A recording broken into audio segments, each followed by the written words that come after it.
Every rose has its thorn. Every cowboy's got its something else. Every something. And hey, welcome to the Divisive Issues podcast. This is a weekly podcast where we talk about divisive issues in comics, things that are controversial, weird, or things like Ruins that are just, man, what were they thinking? Kind of, sort of. All right, I'm Joe Ciano. I'm Sly Crappo. And I'm Ryan Lynch. All right, and today we're going to be discussing Ruins by Warren Ellis. And who does the art again? I know there are two artists, I think. Cliff Nielsen and Therese Nielsen. Okay, could you check the third book? I think there's one other person. Yes, there's one other person. Thank you for reminding me. We're not shortchanging anyone on Chris this. Moeller. We're all responsible for this book. Yes, we've all done this horrible deed. All right, and I'm going to be turning hosting duties over to Sly, who will take us the rest of the way there. Yeah, it's almost like he should have done the intro to the show. Whatever. So Ruins is a story where the Marvel Universe goes horribly wrong. Basically, everything that could have gone wrong in Marvel's has gone wrong. Instead of the radioactive spider giving Spider-Man powers, it has given him a horrific virus. Instead of the gamma bomb making Hulk into the Hulk, it has turned him into a giant tumor monster. And so on and so forth. So on and so forth. The whole story is literally just a list of the worst things that could have possibly happened. So there is one thing a little different about this episode that we wanted to talk about. This is kind of a response or an homage or a parody. A parody? Yeah, according to Warren Ellis, it's a parody, even though it's not that funny at all. A parody of a very, I think, universally loved Marvel story called Marvels. That not to be confused with Marvels. No, Joe, not to be confused with Marvels. I'm just clarifying that for the reader, though. / viewer. Neither. Listener. Whatever. The reader or the viewer or the smeller. So, Marvels was a 4-issue miniseries by Alex Ross and Kurt Busiek. Is it Busiek? Yes, I don't know. Whatever. And it's great. And Sly, you just reread it, right? You want to talk about it? So, Alex Ross and Kurt Busiek's Marvels is basically a story told from the perspective of a citizen in the Marvel Universe who witnesses all these incredible things happening. He witnesses the golden age of Marvel when Captain America, the Human Torch, and Submariner basically show up in the golden age. So, like, he's there when Captain America punches Hitler in the face. He's not physically there, but... He's not in Germany, but he's aware there was a thing. Yeah, he watches it on the news. He sees photos, he hears on the newsreels of people saying, "Oh, over there, our cadets are fighting the Nazis. Go get them, tigers!" And Alex Ross is an artist who, if you're not familiar with this That's really cool that Aunt May from Trouble narrated the old broadcast. And Alex Ross does very, epic, grand, big shot painting. Very like Norman Rockwell. And Kurt Busiek is a very well-respected writer. He's a very continuity-heavy writer. So when you read Marvels, he does a lot of references to actual history, like the Golden Age. But I think he does it in a really accessible way. It's like James Robinson has this advantage too. But imagine Cry for Justice, James Robinson not doing it to be obnoxious, but doing it effectively to actually add to the story. Yeah, and because... Wait. The Three Stooges totally added to Cry for Justice. Because we're following a citizen, it makes sense when he runs out and there's this giant epic Marvel event and he doesn't know what's going on either. And it's basically just like he feels like an ant among gods. And Alex Ross's big landscape paintings capture that so well. And it's very uplifting and tragic at times and just a beautiful book. Yeah. So you want to just run through a couple of the quick plot points? Yeah, so the first issue is the Golden Age, and basically the first issue is about like the fear everyone has when these people start showing up, because the first batch of Marvel's Human Torch, Submariner were very destructive to the environment, and then Captain America shows up and he's the first one to be really accepted. So and like the main character Sheldon, he doesn't want to get married to his wife because he's worried like, how am I going to protect my family in a world where these people are running around? But when Captain America starts showing up and more respectable heroes start showing up, he's like, maybe I can learn to live in this world and accept this. Then it jumps a few years to the Silver Age, where it focuses on the Fantastic Four, the wedding of Reed and Sue, the Mr. Fantastic and Invisible Woman, and at the same time, it goes from the very photogenic, popular Fantastic Four, immediately from that to the X-Men. And basically Sheldon goes along with the crowd and hates the X-Men for being basically a threat to humanity's future. And I think this book captures the mutant fear better than any book I've ever read. Where when the X-Men first show up, it's Cyclops and Angel and, the original five, but they're scary. Yeah. They show up and it's like weird. They're in their original 60s costumes, but they look like a gang of like just they're destroying everything in their path. And the first time you see him, basically all you can see is a regular Cyclops' visor illuminating them, so you just see them in pure red, like in these figures covered in shadows, so they all look ominous. And the issue focuses on a young mutant child who, basically like an Anne Frank kind of scenario. People are, should they hide her? Should they give her up to the anti-mutant gang? And it's very powerful. Yeah. And it captures the like anti-mutant stuff we talked about in She Lies with Angels, but I think in a way that I've never seen captured so powerfully and personally. In a very grounded way. Like, yeah. it feels like it was trying to go for like an Anne Frank, very and it's the first time that I felt like, it's probably the only time that I felt like I understand why people would be afraid of this. Yeah. And like, not that I side with the super racist people, but like, I understood how easy it was to fall into that fear and propaganda and cycle of violence. You don't side with the Capulets?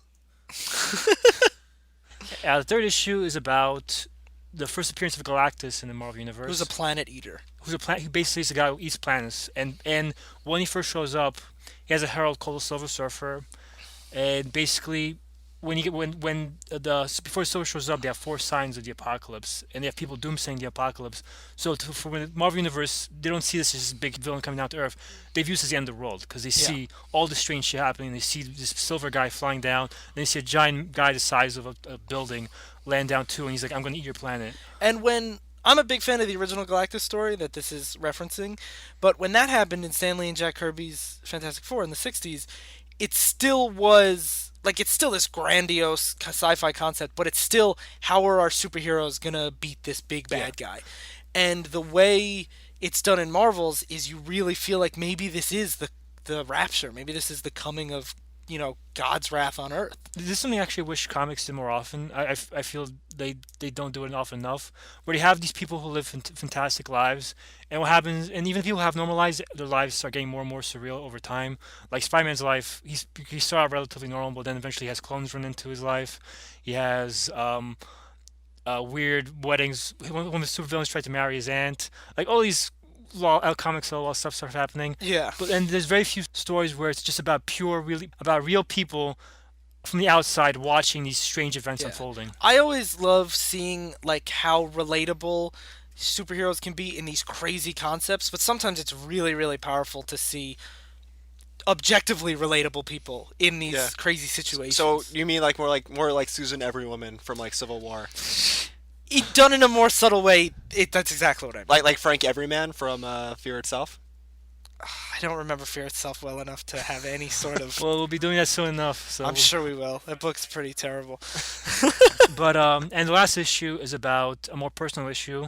Basically, it's about the death of Gwen Stacy, which is Spider-Man's girlfriend, and basically it's about the main character, Philip Sheldon's relationship with Gwen Stacy before that happens, and it's a more personal issue, reflecting the more personal issue of that event and Spider-Man in general. What happens when the friend of a supporting character gets caught in the crossfires. Yeah. And so Marvel's is a very, very hopeful but still tragic look at what it would be like to live in this world with gods. What is Ruins, Sly? So Ruins is basically a cynical look at what if all the optimism was gone and everything's just fucking But terrible. it follows the same character. It can't be that different. I'm siding with Ryan here. I'm not seeing the big deal here. This sounds like a really interesting intellectual take of an inverse on Marvels. I know the listeners can't tell, but whenever Joe trolls, he stares right into my soul, and I don't know what to do. So now that we're talking about Ruins, what is your thoughts on Ruins? And no, what would you recommend? Would you recommend Ruins? No, this is my least favorite book that I've read for this show. I honestly would recommend Cry for Justice before I'd recommend Ruins. That's a bold statement, Joe. Yeah. Well, it's funny because a member of the podcast recommended this book to me. It wasn't me. A couple of years back. I'm sorry. I'm sorry, world. We were walking. Sly showed me this cool screenshot of like the Hulk, and he's talking it up, and then we're walking through Comic-Con, and I see it at a table, and I think I want to pay like $20 for it, like the set, and I was really excited to read it. And then I read it, and I will recommend it if you want to see how nihilistic some of these takes on alternate universes can be. If you want to see how to like kind of do this idea wrong, I could maybe recommend I it. would like. I thought we had a lot of good things to say about Punisher kills Yeah. and Deadpool kills.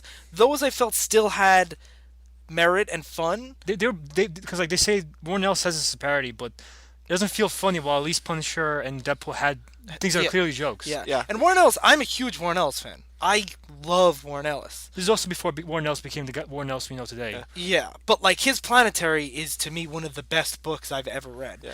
But this is, I mean, only if you like the darkest, most hopeless stuff. Yeah. Like there is not a shred of humanity in this book. Like I read this and I think I enjoyed it on the initial read because it's such a like over the top train wreck.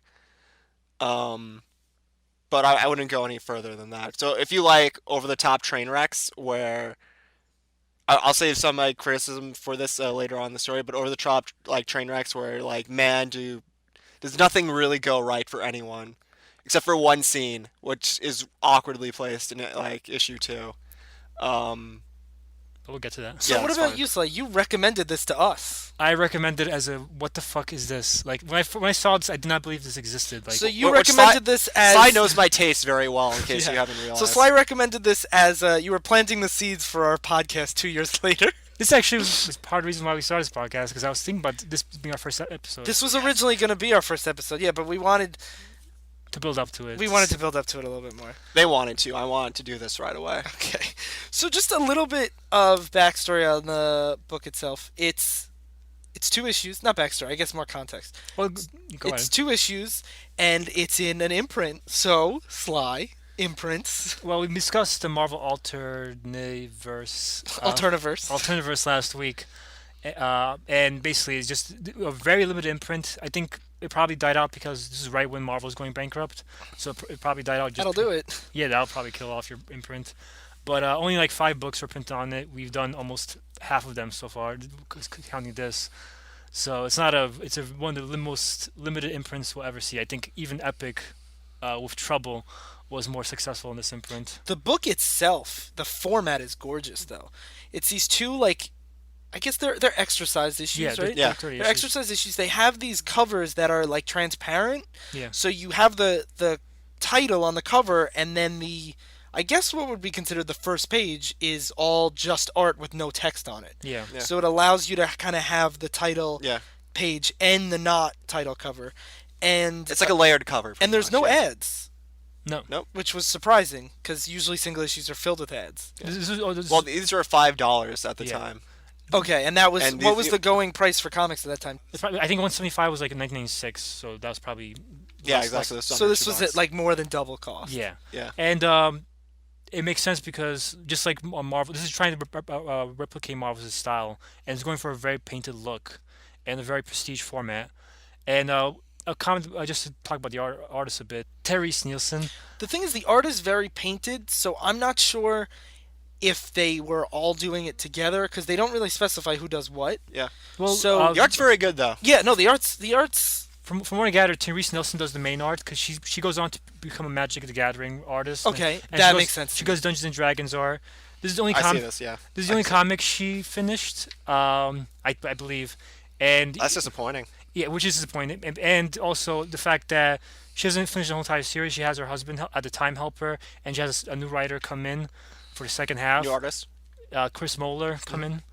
Makes me think that probably it was a pain in the ass to get these 2 issues done. So I don't see. I want to like this art more than I do. I really like the style, but I do feel that it does make some of the scenes kind of hard to follow. I feel it's reminiscent of if anyone's read Arkham Asylum: A Serious House on Serious Earth. That's a good comparison. Dave McKean, who also does all the Sandman covers, if you've read Sandman, he has a very collagey, painty style too, and I feel like he does it in a way that I could follow the plot better than I could here. And I wasn't lost, but I felt there were certain scenes that I had to go back to because I wasn't sure, like, wait, was that the Punisher that was there? I don't know. So I would have liked it a little bit less stylized. Yeah. But It gets very murky. Yeah. It gets is the very best way murky. where it almost certain things kind of look like they bleed into each other. Yeah, but I think that's what they were going for. I think Yeah. that's what's good because like I think it matches the very this very crumbling, disintegrating Yeah. world. The way I'll put it is, I think the art is perfect for this book, but it might not necessarily be perfect for the way I read it. So, you ready to get into this plot? Yes, so I'm ready. So spoilers, everyone. My body is ready. To properly get into this story, I feel I should read the first blurb on the first page. I think you should. I think you should too. I think, well, it sets the tone for the book. So Yeah. this is the same, both issues open with this. Yes. Yes. So the story begins with, for every kiss, a bullet in the face. For every action, a reaction. For every event, there exists in potential a mirror event, an exactly opposite possibility. If the world you know is one of marvels, where heroic women walk invisibly through horror, and men of fire ride the upper reaches of the air, only a misstep or a stopped heartbeat away is a world of ruins. I find that to be one of the most chilling and interesting opening pages ever, and the book does not deliver on it at all. I disagree. I don't like that opening very much. I think the idea of a world where that's the complete opposite of a world where everything goes right. If you were to tell a very human-driven story, a very character-driven story, a world where you are living in the world of despair and hopelessness, I find that there's potential in that. See, conceptually, I definitely agree that the premise is really interesting, but I think the wording, just even from that first line, with every kiss there's a bullet to the face, really sums it up to me, where they're taking something nice and making it so over-the-top terrible that that's not an equal action reaction. Those aren't. That's a fair point. That's not a Newton law. Like, a kiss is not equal to a bullet to the face. Maybe a slap, I'll give you, or like a scorned look or something. But that just says, like, we're taking something nice and totally ruining it. Yeah, but that's ruins, though. Yeah, I know. That is the perfect opening page for this story. I guess it's more not a flaw with the premise. It's more just like how it translates to the how story. it translates. Yeah. I'm kind of with Sly. I don't know if it's one of the most beautiful things I've ever read, but if you want the perfect introduction to this book, Get where a different what? Get a different book. No, but, like, if you want, like, the perfect introduction to, like, this book, like, you read that, it's like, for every nice thing, there is a so much more horribly inflicted thing. I guess that's true. I guess it does ruins. pretty perfectly Yeah. set up the book. So just getting into the actual plot. The story opens with the main character of Marvel's, Philip Sheldon, as he watches the Avengers' twin jet explode in the sky above him. And he's like an older, like, reporter type, Yeah. burly mustache. You know, he's probably in like his late 50s, mid 60s, somewhere in that Yeah. area. Area. If So in this universe, Tony Stark, instead of becoming Iron Man, he basically goes off to the Vietnam and instead of becoming Iron Man, becomes the Man in the Iron Mask. And the Avengers are now California secessionists, basically a revolutionary group, but they're also all dead, according to this intro, because they all die as the Quinjet explodes. yeah, Yeah, this so is a weird, like, they're like California secession. Like, they introduce a lot of concepts that aren't in regular Marvel. Yeah. yeah. So we're already, like, that was my big thing, is we're already getting a much different world.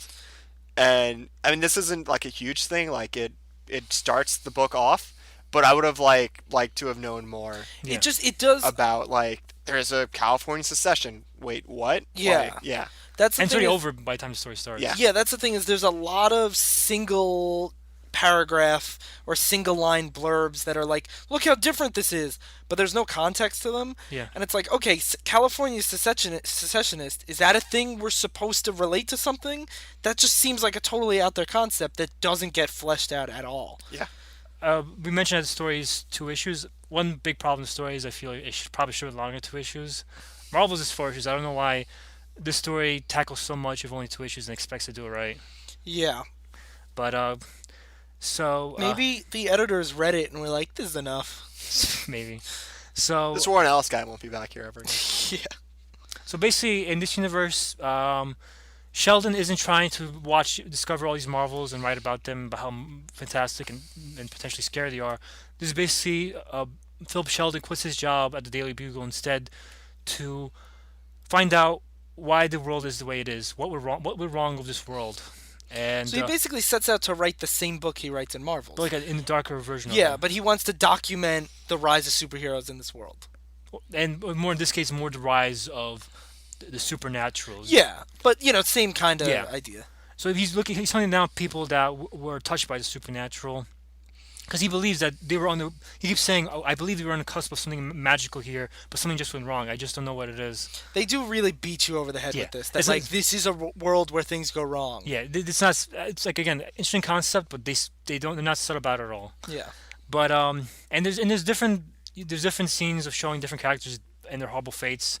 When the Quinjet explodes, the soldiers dance over the Avengers' corpses, and they find Thor's hammer, start throwing it around, which makes no sense, but Yeah. it happens. As you can see, also show Thor later on in the book. Yeah, but the story's not very consistent with itself either. Yeah, there you go. And there's a show. So obviously, the death of the Avengers was hailed as a triumph for the American people and the American military. Yeah. And Matt Murdock is shown in the newspaper clipping, Daredevil. He's shown in the Are newspaper. you sure it's not Deadpool? Daredevil died in an accident. The accident that gave him his powers in the regular universe. This sums up the entire book to me. Where in the regular universe, Matt Murdock tries to there's a truck coming at an old man. He pushes him out of the way and saves him, and radioactive stuff falls off the truck, splashes Matt Murdock in the face, and he turns into Daredevil. In this, he just gets hit by the truck Yeah. and dies in the hospital. And that sums up the whole book to me, where it's like, what is the simplest, most just shitty way to change this origin? But it's not even simple. Sometimes it's gratuitously convoluted. Sometimes it is, but a lot of this book is just like, wouldn't it be shitty if this terrible thing happened instead? Like, it feels almost like it was pitched like that. Like, what if he got hit by the truck instead? What if this other thing happened? What if this other thing happened? Like, it doesn't. And Matt Murdock's death doesn't have anything to do with the book at all. No. It doesn't get mentioned again, and I feel like It's a throwaway. I can't think of a scene that's not a throwaway. This whole book is pretty much throwaway because Yeah. the story really has no actual conclusion. That's the thing. There's or no arc to it. real structure. No, there or is no plot. arc. Yeah. And the story also, if you don't know Marvels, you have no idea who Sheldon is or what the I don't think you have to, though. you don't have to, but that means the only character, there's no character development for Sheldon. The only character development you can possibly get is from Marvels, from reading Marvels first, or else he's just a blank slate basically. Yeah.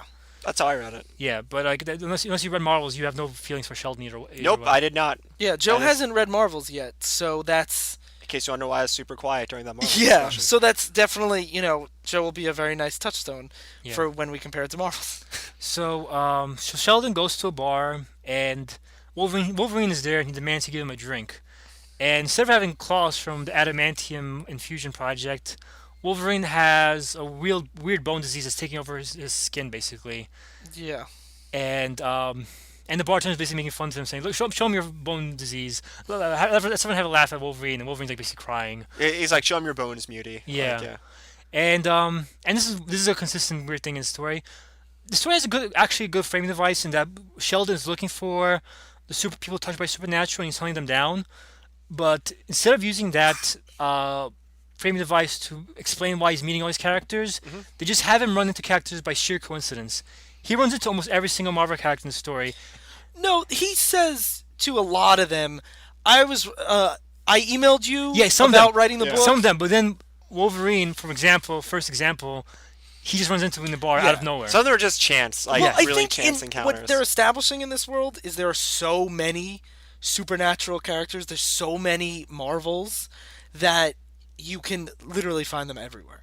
I guess that's a fair point. That's what I was going at. That, like, New York City in Marvel, which we've probably mentioned before, has, like, 50 superheroes. But I think he covers like almost every single major Marvel character. In Yeah, these two I have no books. problem with that just because of the nature of the book. Like, if you're going to explore this alternate reality, you might as well explore But I the think reality. I think it would make more sense if the framing device was just to explain how he met these characters instead of just sheer coincidence. Yeah, that's fair.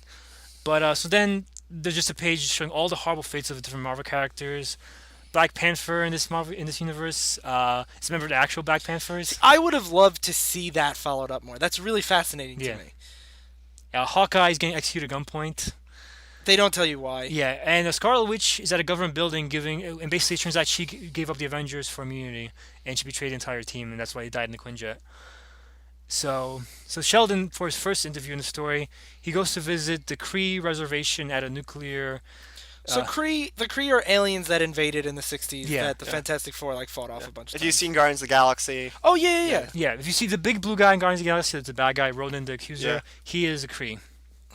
So the Kree are aliens, and they had a war of humanity lost, and they were basically put into this nuclear test zone as punishment. They're all slowly dying from cancer. It's not that they were put there as well. They were. Yeah. But the way this is the scene that I actually like the most in the book. I think this not scene, This but is actually the the premise. scene I hated the most. See, this is the premise I like the most because after the invasion was stopped, they build them a reservation.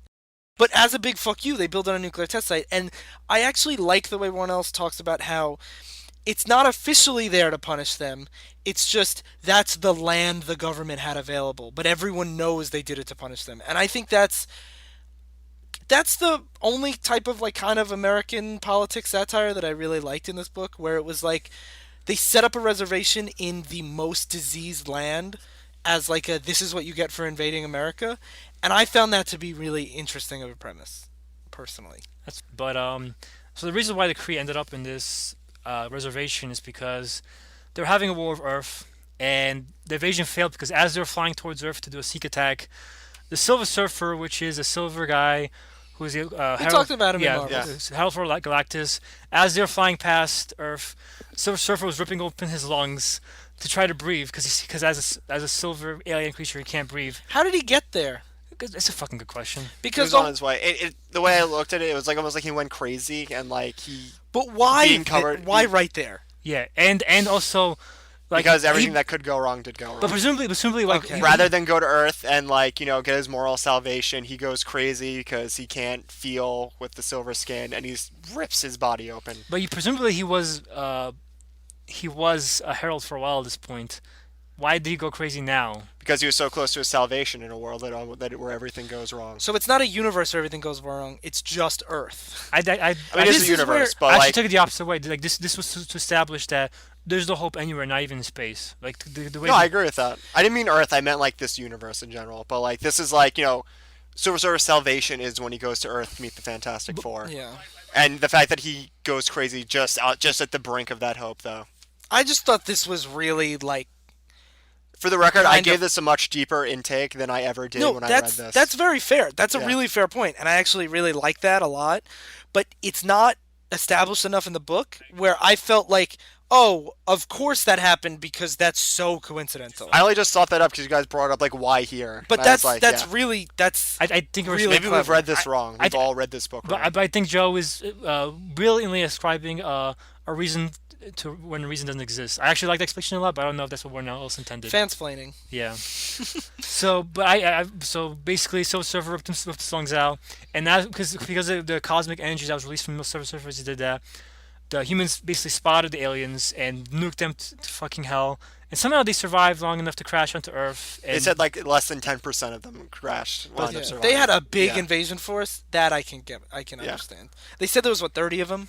Yeah, there's less than 10% of Yeah. like their population like I ju- survived and crashed Earth. But like they show like the guy who's interviewing is a Captain Marvel in the mainstream Marvel universe. He's a Kree Marvel. captain. Yeah. He's basically a Kree captain, betrayed the Kree to become a hero, and later he died of cancer. And I think that's we're overanalyzing what the scene is here for. Oh man, I didn't think of that. I I didn't think think the of only that reason why either. this scene is here is because Captain Marvel died of cancer in the Marvel universe, and here they wanted to have a joke on him dying of cancer here too. I think this was actually the realest response in the book for me when Marvel goes over like the whole, we're all like dead and dying. If you were in that hazmat suit, you could smell like the rotten flesh. Yeah. And Marvel's like, I was initially against like, sending our liberation force. Yeah, you I know. stood up for you guys. I was Yeah. trying to stop the invasion force, Yeah. and this is the reward I got. What does he call them? Like pink retarded monkeys? Yeah, Something like that. Yeah. And he's like, you can all like go screw yourself. This is and, what like I- leave immediately. When I was rereading it and I saw the scene, I thought.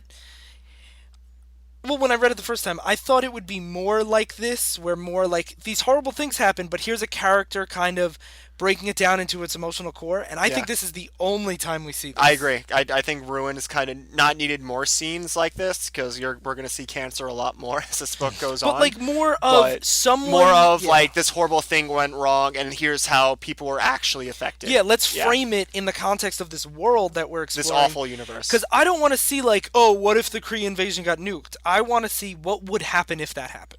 I want to see the next step.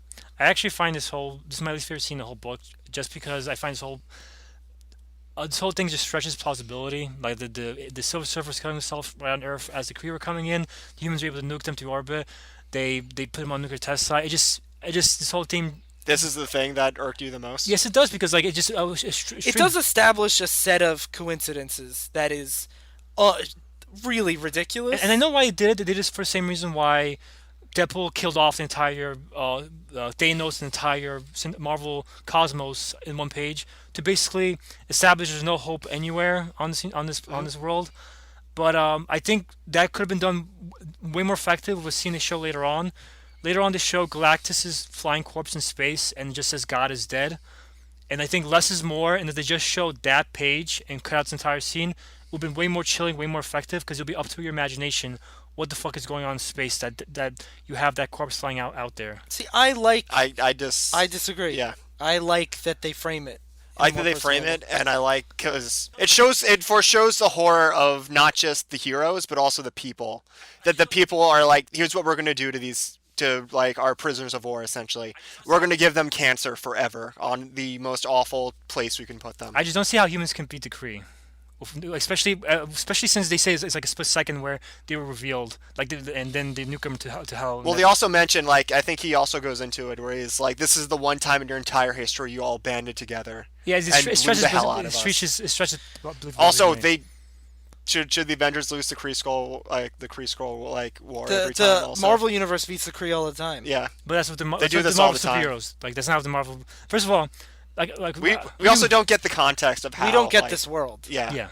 They might have had a much stronger military. I don't know. Yeah. Because they weren't always fighting the Hulk, so they could actually bolster the military. All right, that's fair. One thing that I wanted to bring up, because we talked a lot about how coincidental it is, Marvel's does coincidence in a way that I find really effective. In issue 2 of Marvel's, the X-Men Fantastic Four wedding issue, the Fantastic Four, Reed Richards and Sue Storm get married the same day that the Sentinels debut. And the Sentinels are big mutant hunting robots. And it's done in a way that juxtaposes the positive hope and fun and loving atmosphere that the Fantastic Four inhabit with the horrible world that hates and fears us that the mutants have. And it's done really, really effectively, that this crazy coincidence that like is not at all the way it happens in the main universe, really. Like they don't ever say that.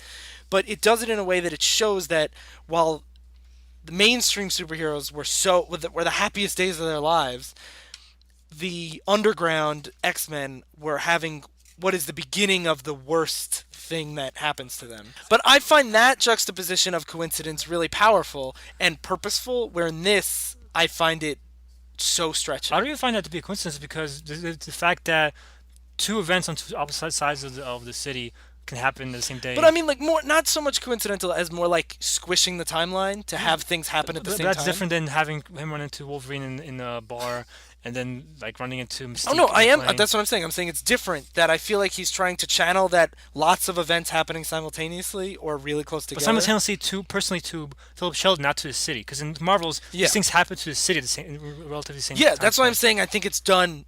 Having multiple plots happen at once is done really well in Marvel's and really poorly here. Because like there's no like sense of the city. It's just Philip Sheldon. He's running into these people. Yeah. We have no sense of the government really in this book. There's a lot of things that we don't have sense for, which is why I think it was easier for me to accept.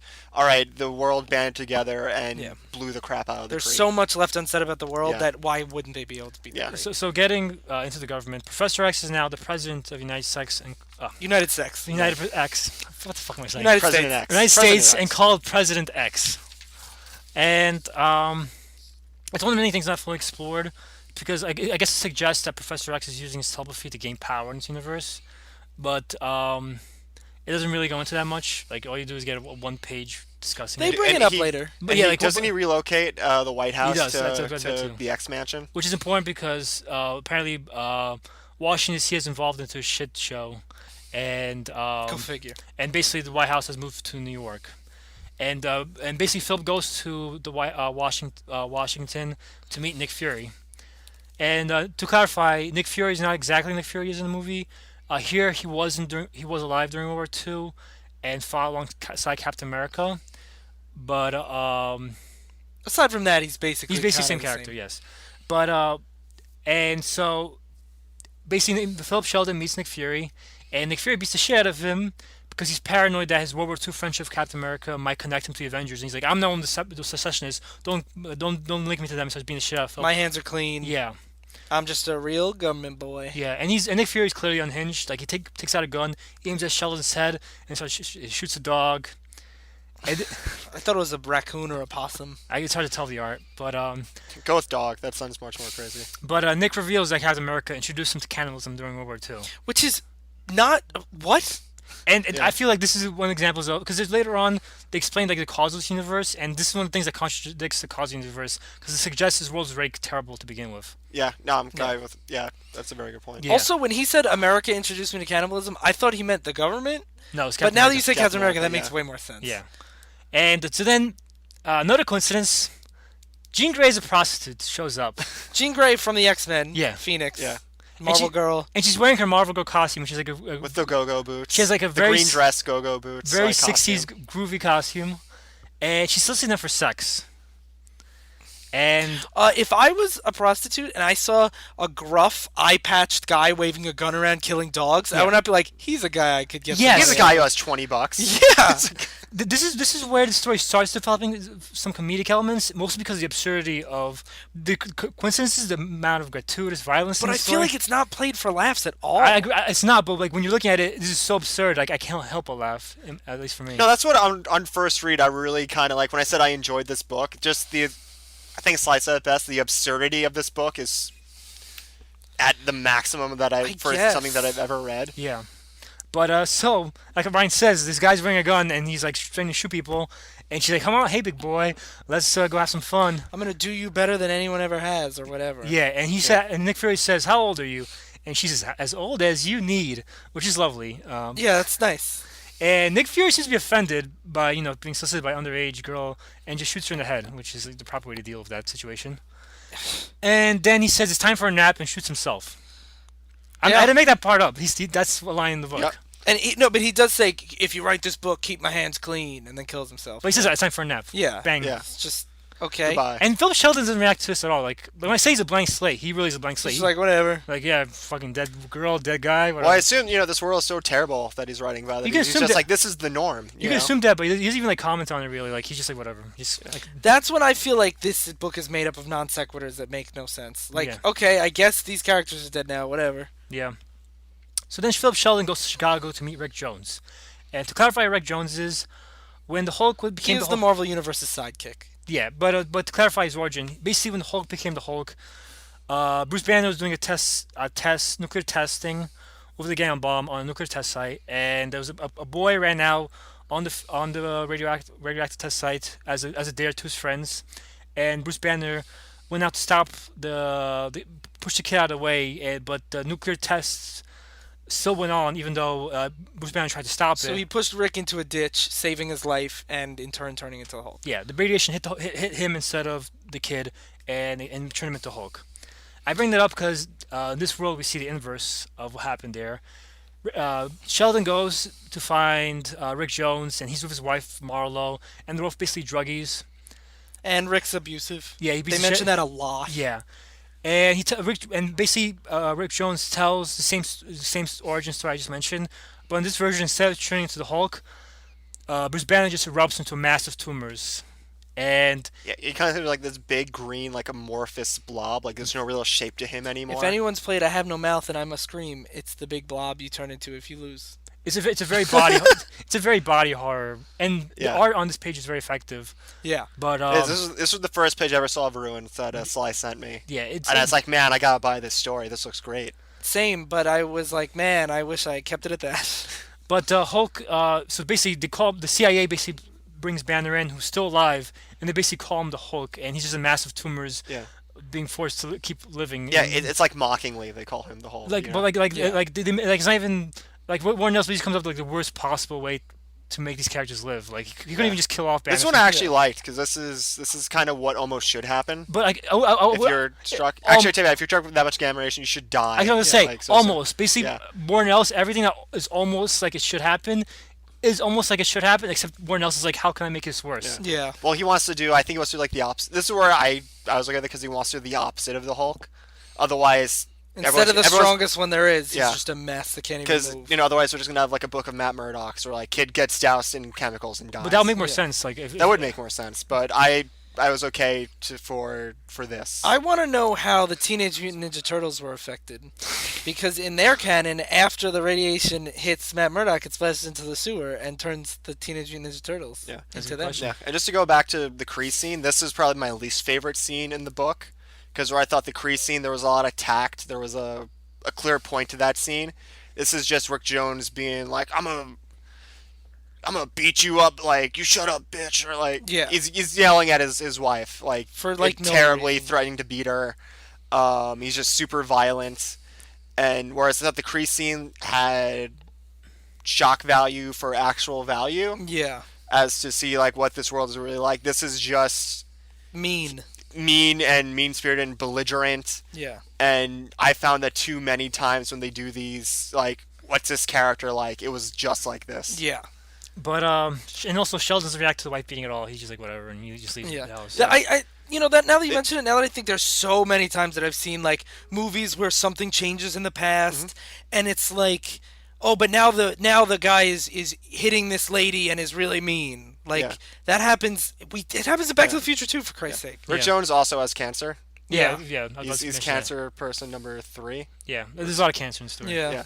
I wanted the theme song's episode to be everyone has AIDS, but like a cancer version of that, but I couldn't find any good replacements. Yeah, so you can make it yourself, and all of our talented musical and lyrics and poet listeners should make a cancer theme song.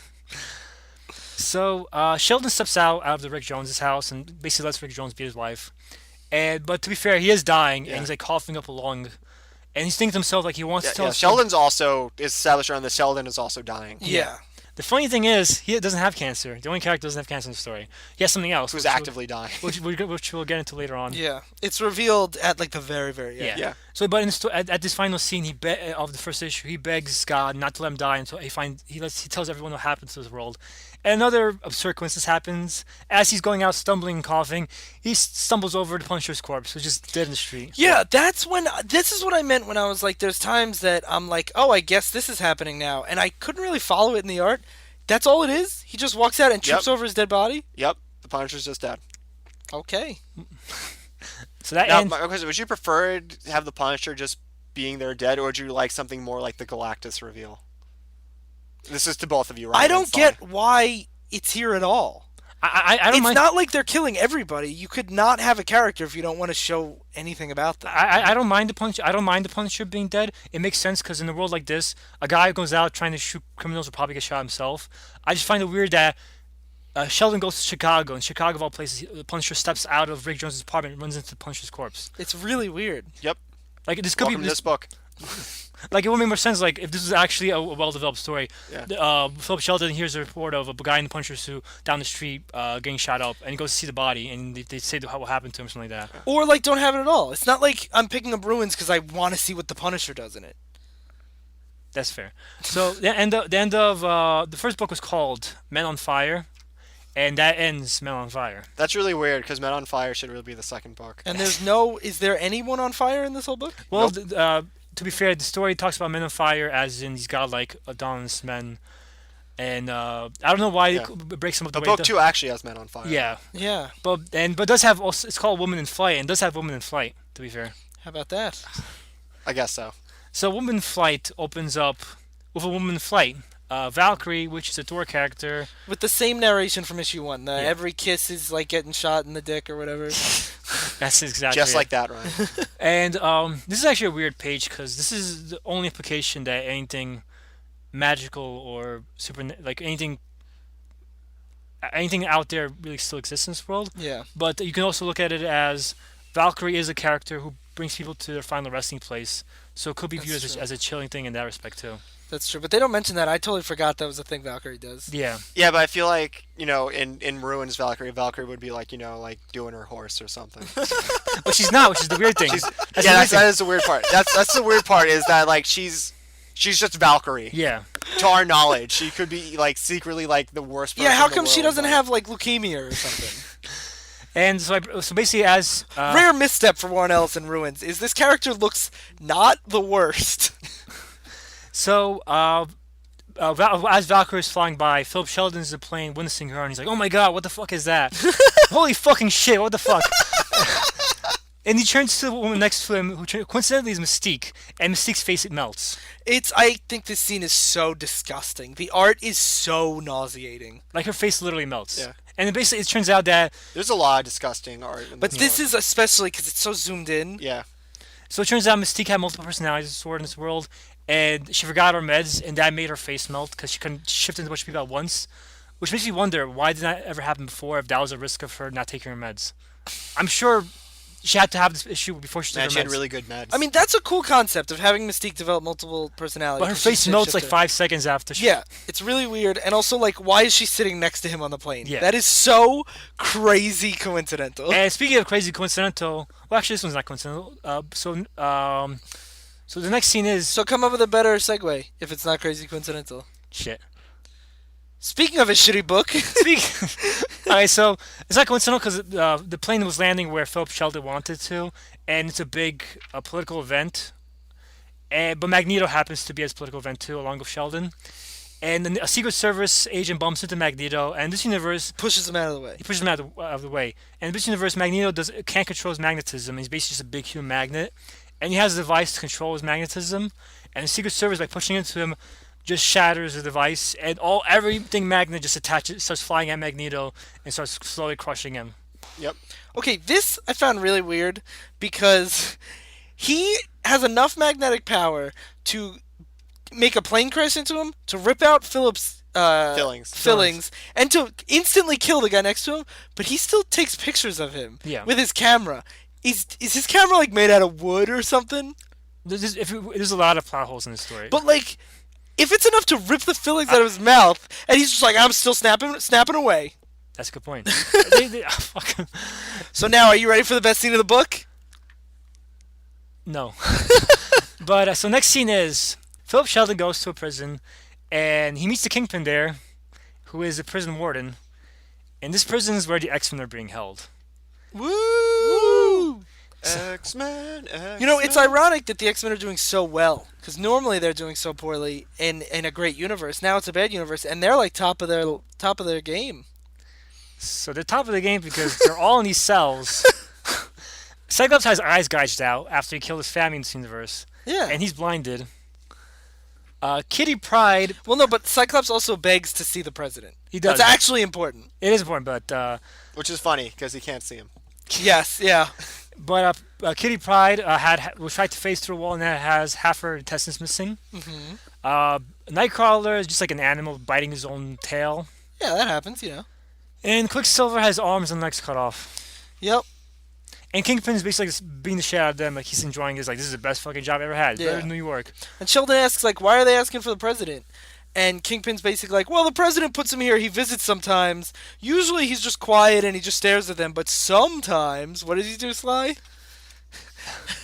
Sometimes. This is my favorite thing. Sometimes he comes and visits, and I'll quote it what Kingpin says. Yeah, Please this do. is... Other times, Lordy, the things he says to them leaves them all sobbing and throwing up. One time, I remember he dropped his pants and screams at him, "You all came from this! Ha! Fantastic to see!" So he whips his junk out in front of all these horribly tortured people and says, look at this! I made you! Which also goes back to what I said before, like, something suggests this would never be the universe that the Marvel Universe ever became. Because some of the characters seemed to be terrible even before anything And happened. does this imply that he's their dad? I think Warren Ellis started a funny joke and didn't think it fully through. Because, like, do you think Professor X is their dad? He couldn't, like... I'm sorry, President X? Not either metaphorical dad, because he's the leader of... Maybe But then why did Maybe he means generally, like, you came Did out, they come you all from came his from dicks. metaphorical balls? But maybe he means generally you all came from a penis. So, haha, you all came... Wait, does he stand up and do this? I didn't even think about him in the wheelchair. That's Yeah. so much weirder. So is he faking being a paraplegic in this universe? Maybe. Does it say he stands I just up? don't think Warren Ellis thought this joke out fully. Oh, no, look, does it say he stands It up? doesn't say he stands up, it just says he just shows up, throws on his pants. Because I feel like that When you would say drop be... his pants, I suggest he stands up, though. But Yeah. because I feel like that would be a lot of work if you like couldn't stand up to get like to drop your pants. Yeah. I think we're overanalyzing this, and Warren Ellis started... No, I think this is the only scene worth analyzing. How big is he? Do they tell? Does the warden talk about it? No.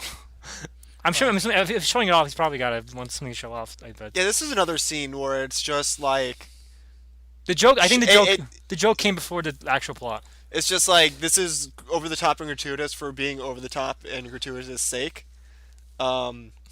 So I'm Warren Ellis, and I'm a new and upcoming comic star, and I'm like, Marvel, I want to write this story that's a parody of the award-winning, iconic miniseries you just released, and I'm gonna have Professor X whip his dick out and yell at the X-Men.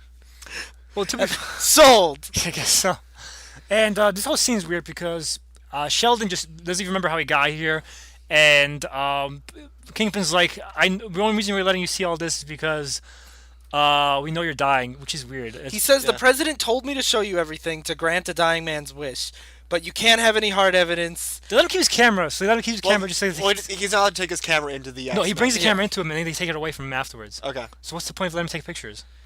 I think they're just dicks. This is the kind of guy that yells at people with their eyes gouged out Yeah. that look at my dick. Like, he's an asshole. But I like we talk about non sequiturs. I feel like this that was just a quick way to explain why Sheldon got top secret access to this government facility, then like, and like got to take all these pictures. No, I think some of the story is why is this doing because the story needs to continue. Yeah. Yeah, Because we need to see what happened to the X-Men in this terrible world, I suppose. and nothing good happened to them.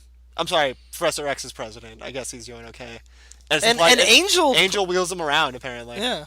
So Angel's doing pretty well. Yeah. I Well, don't he's know. rich. He's doing pretty well. Oh, right That's now. probably why. So then they show some more different scenes from the Marvel Universe. They show other Thor in this universe, which is Donald Blake, Thor's secret identity in the main universe. Except in this universe, he's a crazy guy who thinks he's Thor. But there I would wasn't like actually. to see this honestly. Yeah, we did see that. It's called the Ultimate Universe, and it's great. I know, but this is before that. Like I would like to see this in this book, Yeah. I know. And but we don't get it. this is, yeah. Yeah. And then we also get to see Emma Frost, who in this universe, Emma Frost is a telepath, part of Hellfire Club. Go see X-Men for class. We explained it in Civil War episode. Fuck you. But in this book, she basically lobotomizes kids and has like a school of weird psychic kids. I don't want to see that. Joe's making a hardline stance on that. Hard lines. No, because I think some of these concepts are really, really interesting. Like What? I don't mind the Hulk that much. I like the Kree. The ex-prison while over the top makes sense. In Has this an really interesting gritty- concept. Yeah. Actually, But- I agree with Joe, and that's why I feel like this book had potential. Yeah. But this book doesn't explore any of these concepts. It just presents some concepts basically, and It's like, look how terrible One this thing is. I would like to bring Yeah. up, Warren Ellis is famous. He has made his living doing that a lot, where he will take over a book, write 6 issues, totally redefine a status quo, and introduce a bunch of new concepts, and then let someone else play with it. He did that with Iron Man. He wrote a 6-issue mini called Extremis that is basically what Iron Man 3 is almost completely based off of. He did that with Moon Knight when he most recently relaunched it. Brand new status quo, set it up, bowed out after 6 issues. He did it with Thor in the 90s. He does that a lot, and that's actually one of his big strengths, is he has great ideas that he lets other people play with. But the problem here is like this is his entire story. Like Yes. there's nothing to build off here, especially since everyone else is dead Yeah. after the story. And Unless we're gonna get the sequel, like 20 years after the fact. Yeah. Fingers crossed. Fingers crossed. Ruins fingers are... crossed. So speaking of War ruin. Men on Ruins porn. Yeah, Joe keeps Yes. saying ruins porn. Like, that's a phrase that I recognize. Ruins porn is like when people take pictures of like really like dilapidated abandoned buildings. And then jerk Post it off? online. No, they just post it online. So what they should do instead is take pictures of this book and post it on Ruins porn sites. And jerk off? yeah. Right, okay. you just don't understand ruins porn. Oh, looks like we're gonna get to one of the other concepts So- I actually really like. So we're getting into the actual Men on Fire, which is Yeah. why this book should have been called Men on Fire, because Ghost Rider's in the story, Oh, yeah. or the guy who would have become Ghost Rider, Johnny Blaze. He lives up to his name in this world because literally he sets himself on fire and burns to death while riding his motorcycle. He's like a stunt man Yeah. who does this. Yeah. I loved this concept honestly. 'Cause this was the one time where like it's brutal, but it isn't such and such person has cancer or such and such person is like awful and like like beating his wife or like beating up like prisoners. this was a really neat concept to me. It just that like he's out in the desert, like doing these like freak show type stunts. Yeah. And this one he goes a little too far and it kills Yeah. him. And the description's gross Yeah. about his like fat dripping off his face or whatever. Hideous. But and like he I screams totally for hours. Yeah. Yeah, I do agree that this is a cool idea of just like it doesn't feel like just mean. It feels like there's actually a concept here. Yeah. And Ghost Rider is at least doing it on purpose, and Yeah. and he gets to die. He chose this unlike life. the Yeah. Hulk. But this also kind of fits like the stuntman, like devil may care character. Yeah, it definitely like, fits. Yeah. It's one of the most logical. It's changes. one of the things. Like I was like, I wish he talked to Johnny Blaze before he does definitely. the stunt. I think that would have been a very cool conversation. Of like why are you doing this? Yeah. Another example of the concept being cool, but the plot just isn't there. Yeah. And then next scene is Sheldon really starts hammering home the idea that this is a world of ruins. Everything went wrong. Man, everything sucks. Everything that can go wrong will go wrong. See, you have to keep saying this like if you've made it this far in the book, you fucking know this already. Yeah. Like, come on. Like, what went right? Nothing. And Sheldon basically goes to sleep and he imagines like the world that could have been. He basically imagines the regular Marvel universe, and he imagines the good things that could have happened every day, the wonders they could have seen, and he imagines.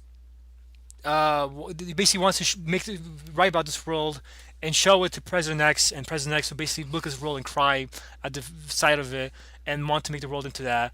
And So he's still writing the regular Marvels book. yeah, but in this world, Which I thought that was a really neat concept. That Yeah. he's writing the Marvels miniseries anyway. but the intention's inverse. Like this is the world yeah, of what he wants. and that's really cool. Then we get more horrible scenes. We get to see Bucky from Captain America and Sabretooth, and another Bucky from Captain America. Yeah, don't worry about it, Comics LOL. Yeah, all became members of a cannibal militia group. Because, that's Yeah. what you do. And then we finally get to the best scene in the book, in my opinion, and the book that kind of almost gives this book a point. Philip Sheldon goes to see Ben Grimm, aka the Thing, aka member of the Fantastic Four. Do we skip the girl? Oh, yeah, the girl, but I didn't know what the fuck the point was. I don't get what the point is. Yeah, but I think we should talk about like what the fuck is that scene doing? I'm sorry for cursing. Okay, so what the fuck is that scene doing? Yeah, what is that? Wait. What? What is that scene doing? No. Did you just apologize for cursing? Yes. Are you trying to be like the nice boy? No, I'm not. In case you haven't listened to the previous episodes. Yeah. Where did that come from, Joe?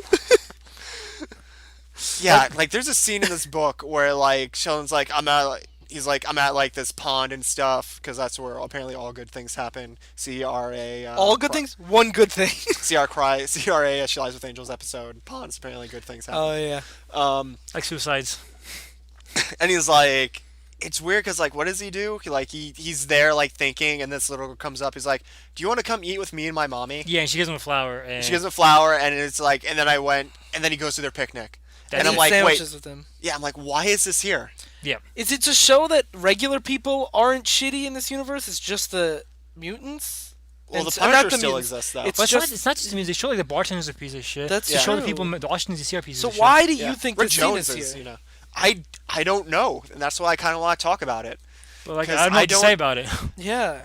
Maybe like he was at the end of his rope and she was like giving him more hope to tell the story or something, but like that's not addressed at all. Yeah. It's never brought up again, and I don't get it. No, neither do I. But that's kind of why I want to talk about it. I'm just like, what is this doing here? That's why I skipped it, because I'm like, I I don't know don't what know to if say. you guys. I don't know if you guys had any insight in it or not, but this is probably like my least favorite scene because I'm like, what does this do? I It almost doesn't feel do like anything. I almost feel like I'm like fuck you, Warren Ellis. You don't get to say a nice thing. You don't get to have a nice thing in this book. Yeah. Like why this shouldn't feel It almost is like he read issue 1 and he was like, oh wait, I gotta dial this back and put nice things in this. But as it's well. right after the Professor X dick thing. I know. Yeah. President So X. I don't- Sorry. Give him this title, Ryan. Yeah. Don't Yeah, fucking he earned disrespect it. him. So let's move along, but I wanted to point it out that Yeah, this that's- scene yeah. does exist, and it's super weird in this book where nothing goes right. Yeah. Maybe the sandwiches were bad. I don't know. That's a These twist. sandwiches were made with tumors. He actually has a really bad nut allergy. Yeah. So he goes to see Ben Grimm, the Thing, rock guy from the Fantastic Four. In this universe, he's just a dude, though. He's just a dude though, because Things this go right for the Thing, weirdly enough. yeah. So in this universe, he lives in his own cabin by himself, and basically, in the mainstream Marvel universe, the Fantastic Four got the powers because they wanted to beat the Reds, Soviets, in a space race. So Reed Richards, the Mr. Fantastic, basically rushed a rocket into space before it was ready. And Ben was his pilot. Ben was supposed to be his pilot, and this universe, Ben, right, just like in the regular universe, Ben is like, that's fucking crazy. This ship's not ready. But in the regular universe, Reed Richards talks him into it. In this universe, he fails to talk him into it. And this universe, Fantastic Four, instead of coming back with powers, they come back as basically mutilated monsters. Who all die. Yeah, Reed Richards basically his body gets distorted and stretched. Basically, the regular things happen to them, but they're terrible. Like Johnny Storm gets the ability to become the Human Torch, but not the protection from it, so he just burns alive. Yeah, Invisible Woman actually survives, I think, because her fate is left ambiguous on this one. Well, no, she survives. No, at the beginning, she turns invisible, but it also makes her eyes reflect light, so she's blind, and she falls onto Johnny's burning body and burns to death. She says we didn't see her until she fell on top of her brother. Yeah. And Dr. Doom, they say, he was animal when he came up and mineral when he came down. Yeah. Doom is the person who Reed gets to fly this in place of Ben. So this universe, which could be a really cool concept. Yeah. Another really cool concept. Doctor Doom, their arch nemesis in the other universe, takes the Thing's place in this universe. Yeah. And Ben is reflecting on what happened. He's showing photos of what happened to the crew members. And he says, you know what the worst of it is? Despite having no laterals, despite the flash storm, I can't help thinking it would have been different if I'd flown there.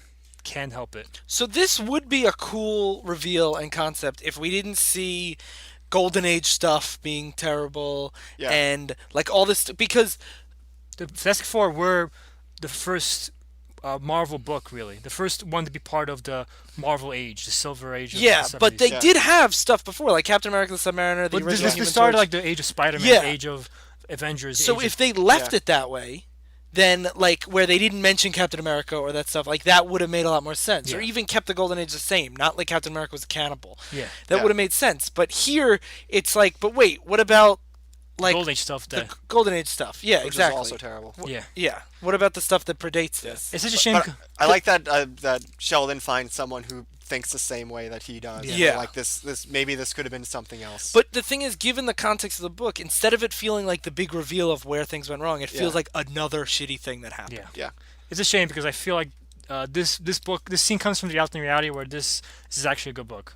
Because this would have been the scene that ties it all together and explains why everything went wrong. But instead, it's just another shitty scene, like Ryan says. So now there's one more scene left. The final scene of the book, Sheldon is thinking about his book. He's got enough pictures. He's got enough words to write. Yeah, that's all you really need, pictures and words. Yeah. There you go. And does he have paper? He has to get paper, so. Oh, so he's not quite there yet. Yeah. So, but he's kind of panicking because he forgot his meds. And he's kind of freaking out. And he's kind of getting delirious as he's walking through the New York streets. And he flashbacks to what gave him the original illness. And what gave him the original illness is Peter Parker. Because Spider-Man couldn't make it out of this book unscathed. He almost made it. But Peter Parker, instead of getting bitten by a radioactive spider and becoming Spider-Man, he gets bitten by a radioactive spider and contracts a weird mutant disease that basically makes him have like weird web lines form. It's like a rash kind of. Like a weird. Yeah. It looks like veins forming. It looks like his costume transposed, burned onto his skin. And he's like balding, so he looks like a weird spider human thing. But weird Spider-Man. Yeah. But before his death, all of his symptoms showed he was contagious. Yeah, and he went to work at the Daily Bugle and gave it to Philip Sheldon. And it's funny. This is actually the only time this book actually tries to be a parody of Marvel specifically, because in Marvel's, Philip Sheldon thought Peter Parker was a prick, because in Marvel's, Peter Parker is taking a picture of Spider-Man, giving to J. Jonah Jameson, and saying, "Hey, Jonah, look at these pictures. Make Spider-Man look terrible." And Philip Sheldon doesn't know Peter's Spider-Man, so he's like, "Look at that fucking dick, making Spider-Man look bad just for his own fucking money." He's like a tabloid. Yeah, he's a tabloid prick. And this universe, they kind of play on that by saying, "Fucking Parker here. I always fucking hate him. Fuck that piece of shit." And I knew he would fucking cause my death, fucking asshole. And basically, as he's thinking about fucking Parker, fucking piece of asshole. Jesus. As he's thinking this, the illness overcomes him and he dies. Before he finishes the book. And all the pictures go everywhere. So he never gets to tell the world what happened, what marvels could have been, what was the cause of ruins, and the story ends on another depressing note. Yeah. So, without hope. Yeah. Final thoughts. It sucks. Joe. Um, Is it good bad or bad bad? Man, this is tough for me. You think about it. Sly. Good bad, bad bad. It's good bad just because it is such a unique specimen. Like, if you heard us talking about this book and are interested at all, read it just to see it for yourself, because I can't imagine there will ever be a book like this ever again. It is so unique in that respect. It is so surreal that Marvel, like you said, Warren Ellis came to Marvel saying, "Hey, you want to have a book where Professor X shows his dick to the X-Men and says you came from this?" And Marvel's like, "Yes, let's do that." Like, this book will probably never happen again, but the fact it happened, it got reprinted, and it got reprinted, and it got recently. It just got re-released. Yeah. Yeah.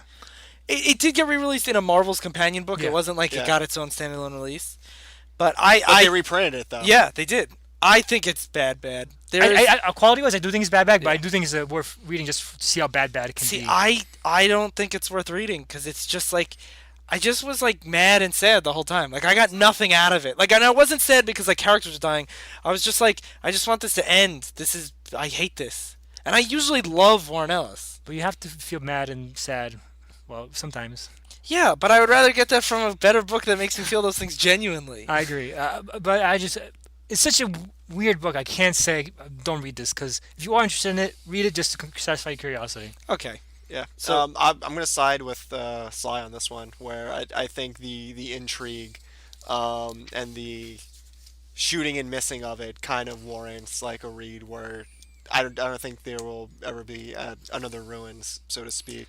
And it's just so over the top. The narration, that's the best way to describe it, is if you ever read Rorschach, if you read Rorschach's journal from Watchmen. The ending is very reminiscent of Watchmen, too. And see that to like the 9th degree of like over the topness, or everything is just so dark and gritty. I feel like this book is if Rorschach's view of the world was true. Yeah. Yeah, that's not wrong. That's a very good interpretation. And the concepts are just so ridiculous in this book. I can't say don't read. I can't say like don't read it. If you can read it without taking it too seriously, I think you'll like it a lot more. Like, that's how I read the majority of these books that we're going through. But yeah, you know what? Give it a shot. Have fun. Live a little. Read Ruins. So now we're not doing letters from listeners. Wait, hold on. Before we get to letters, the letters page. Yes, before we get to the letters page. Before we get to the letters page. Before. I just wanted to say thanks to the listeners who've been really supportive and like given Sean. us a lot of great feedback. Like Sean Lynch. Like Sean. Avery. Phil. Ariel. Brian. And Tony, way down in North Carolina. Did you mention Sean? I mentioned Sean. All right, good. And we've also I love you, Avery. We've also been having a lot of really great Twitter stuff. And I wanted to thank the people who've been retweeting our show, like the Drunken Dork podcast and the Mr. BS show. Yeah. So thank you guys. And if you want to follow us, it's at Divisive Issues. And I just wanted to say thanks, because our listeners are super great. It's not just Ryan who's being selfish. I also want to thank our fans. Who? What fans? Like Sean, Avery. Mostly Avery. I love Avery. I love Sean, so I'm going to thank Sean. Yeah. I also love Brian. Brian, you're beautiful. Fuck you, Phil. So yeah, thanks, you guys. We didn't say anything about Ariel at the end. She's great too. Okay. Thank you, guys. How do you really feel about Ariel? And now we love all of you. Yeah. And now, letters. All right. We have one quick question from the aforementioned Brian. How do you guys feel about characters being portrayed differently in different mediums? For example, in Man of Steel,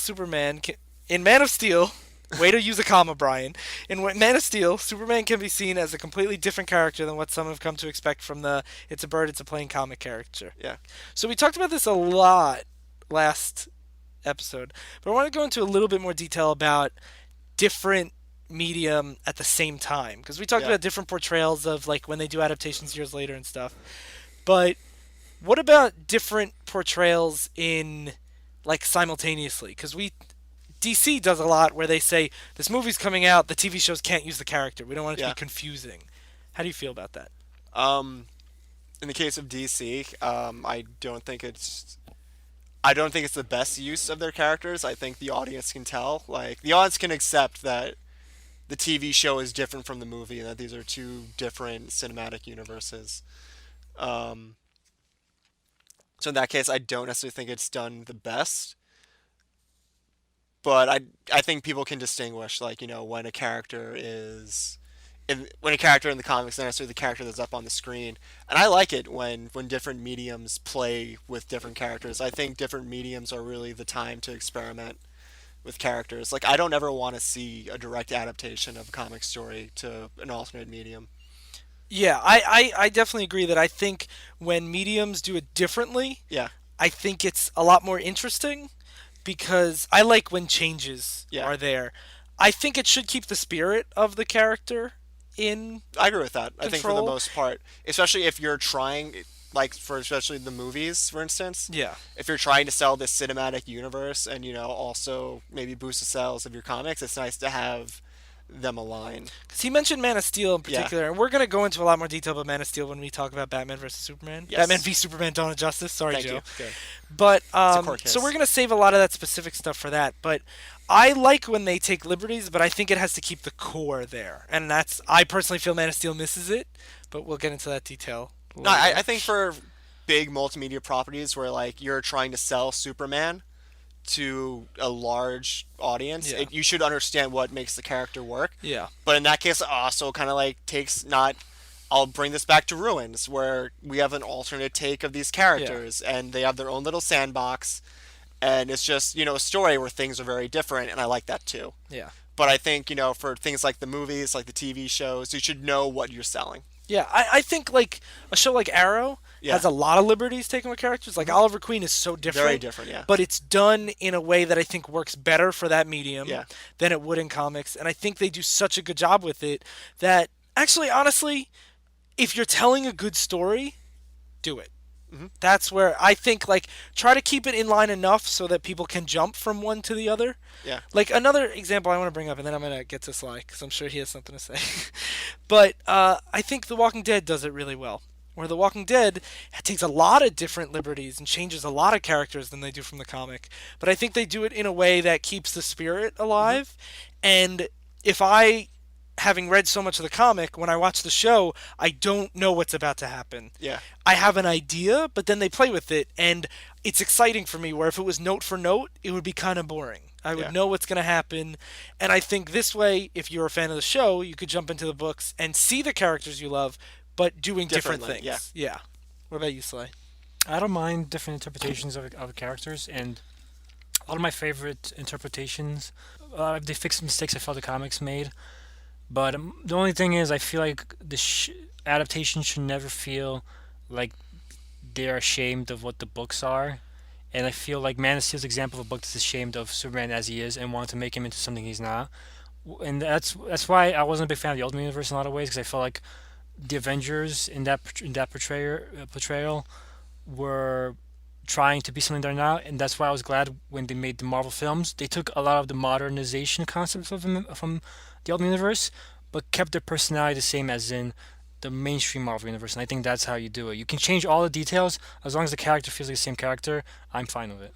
I think the Marvel movies are the best example of a changed adaptation done correctly. And the example that I always go to is Thor. Thor has a lot more crazy concepts in the comics, but the movie streamlined it so much and got rid of his alter ego and all that stuff, but kept the spirit of what makes Thor so fun and great. Goofy sci-fi stories. Yeah, goofy sci-fi stories, but they kept it in droves, and they don't feel ashamed of it at all, even if they're not directly adapting things. Yeah. Same thing like Captain America keeps some of the hokey stuff when he's the propaganda machine, but still keeps a lot of like the more modern gritty war stories there as well. Is there a version you guys like where they don't? I think we talked about this earlier with adaptations, but like where they change the material essentially. Like, I'm gonna bring up. I'm sure we'll talk about this later. The most recent Fantastic Four movie, where they change the property a lot. Is there a take of that you really enjoy? I actually feel that Fantastic Four doesn't change the property very much from the Ultimate Universe. It's like almost note for note at the beginning.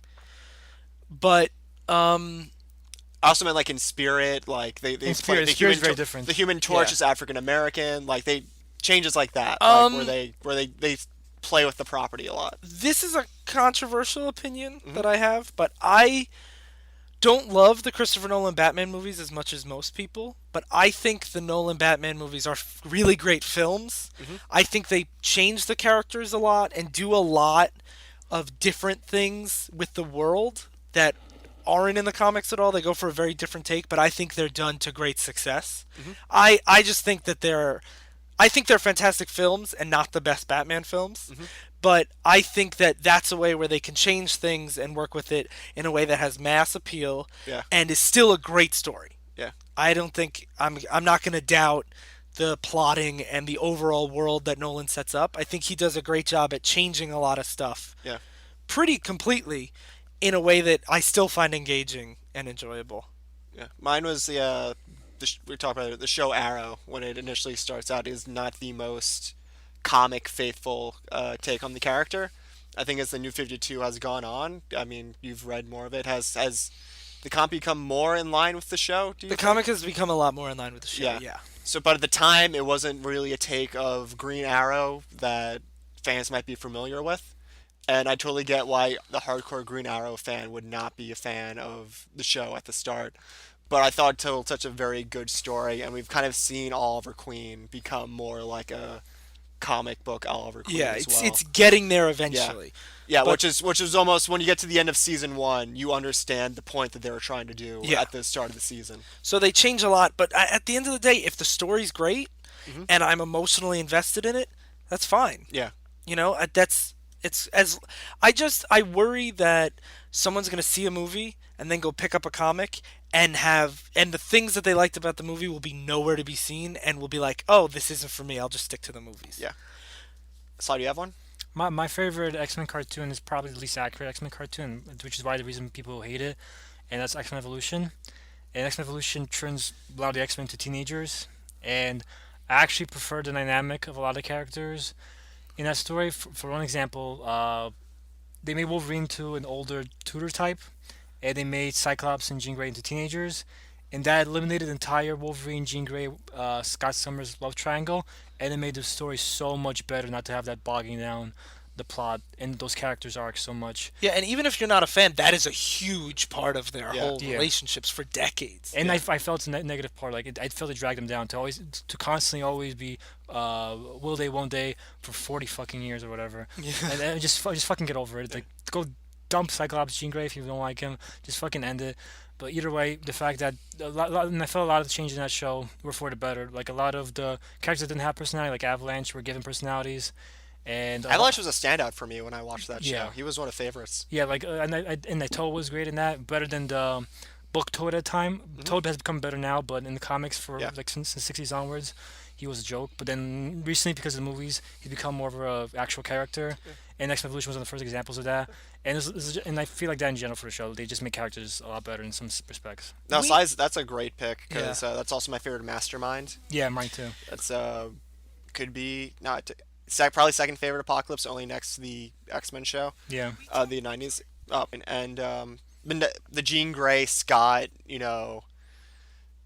Wolverine love triangle was done in the '90s series. I thought pretty well. That it was cool to see an ad like X-Men Evolution kind of clean break from that take of the X-Men Yeah. and do their own thing. So this is the last thing, because we've been talking about this for a long time, Yeah. which is great. But the one thing that I like too is when you play with adaptations a little bit more, sometimes you can take those forgotten characters or characters that don't really matter and revamp them in a way that is really beneficial overall to the characters. Like we mentioned it a couple episodes ago when we talked about Mr. Freeze, but we mentioned it in the Daredevil episode with Black Widow where she didn't really have super big role in the Marvel universe. She wasn't like the big super spy that she is today. Like she was a spy, but she wasn't an A-list character. She's still on Deadpool's League, like a street level character. Yeah, and by making her a founding member of the Avengers, even though she didn't actually join the team till way later, and like was a villain at the beginning and stuff, by making her into a founding member of the Avengers, it pushed her so much further. And now in the comics, like she has her own book for the, like, I think it's probably the most successful solo book she's had. Yeah. And she's going back to her it's going back to her original source and making her better than ever. You know, like I don't know the specifics, but I assume that Toad being so good in X-Men Evolution might have been more incentive to put him in Wolverine the X-Men, to give him a starring role. I feel that there's a lot of times when you have more different interpretations of characters that will generate new interest in them, and because like I said, Toad was a joke for a long time, but the movies, the X-Men Evolution, and then other adaptations started using it more seriously, and I feel that led people to realize, like, why are we making him a joke in the mainstream universe when he doesn't have to be. Yeah. Doesn't have to be. And it reminds me of what you said about Black Widow and Guardian Devil, when you were like, they treat her as a joke character just because Kevin Smith is too lazy to make her a great character. Yeah. All right. Cool. So this has been great. Yeah. All right. Well, I think we're do our recommendations. Recommendations, real quick. Okay. Who wants to go first? I'll go first. Okay. So I goes first. I recommend Marvels. So. Damn. But since Brian's probably going to talk about it, I'll just recommend. No, you go. You go. No, I have another recommendation, so I'll recommend. Okay, good. I want to recommend Kingdom Come, which is another Alex Ross book. That was gonna be my second choice. And if you guys just make out already, please. So after you follow Ryan's recommendation, follow my recommendation, read Kingdom Come, because that's probably Alex Ross's best work, art-wise, and I feel it's the DC equivalent to Marvel's in terms of capturing the scope and telling this great story with that universe. His Justice is really, really good too. Oh yeah, he also wrote that, I believe. I recommend Marvels. We talked about it enough. It's great. It's an awesome look at what made the Marvel age of the 60s and early 70s such a magical time to read comics. I'm gonna break character here. I'm gonna do Alan Moore's Miracle Man. Okay. Simply because I think you mean the original writer's Miracle Man. Yeah, if you go by the hardcovers, it says the original writer because Alan Moore doesn't want his name on it for various reasons. But it's kind of it. I'm gonna tie it to Ruins because the book opens up with this ridiculous, like, 1950s Miracle Man-esque comic story, and then it flashes forward to 80s London. And it's kind of a look at, like, like what happened to these characters as they got older and are remembering that, oh, we were Miracle Man, we were Kid Miracle. And it plays into the whole what went wrong, but it also gets what went right by the end of the story. I don't want to say too much without spoiling it, but it's a very good run. And it's getting new editions now. The Alan Moore collection, the Alan Moore run is all collected in very nice hardcovers. And they just put out the first hardcover of the Neil Gaiman run. And for those of you that don't know, this is a series that Neil Gaiman was going to write. He got a few issues in, and then for various reasons, I think it wound up getting canceled. And now Marvel is reviving it with Neil Gaiman awesome. Picking up where he left off. Cool. But that's it. So thank you guys so much for listening and being the best. If you have any questions, write us in at divisiveissues@gmail.com. Tweet at us at divisiveissues, or the Facebook page, Divisive Issues. And I've been Ryan Lynch. I've been Daredevil. I've been Joe Siano. Stay in continuity. Whoop, whoop, whoop, whoop, whoop, whoop.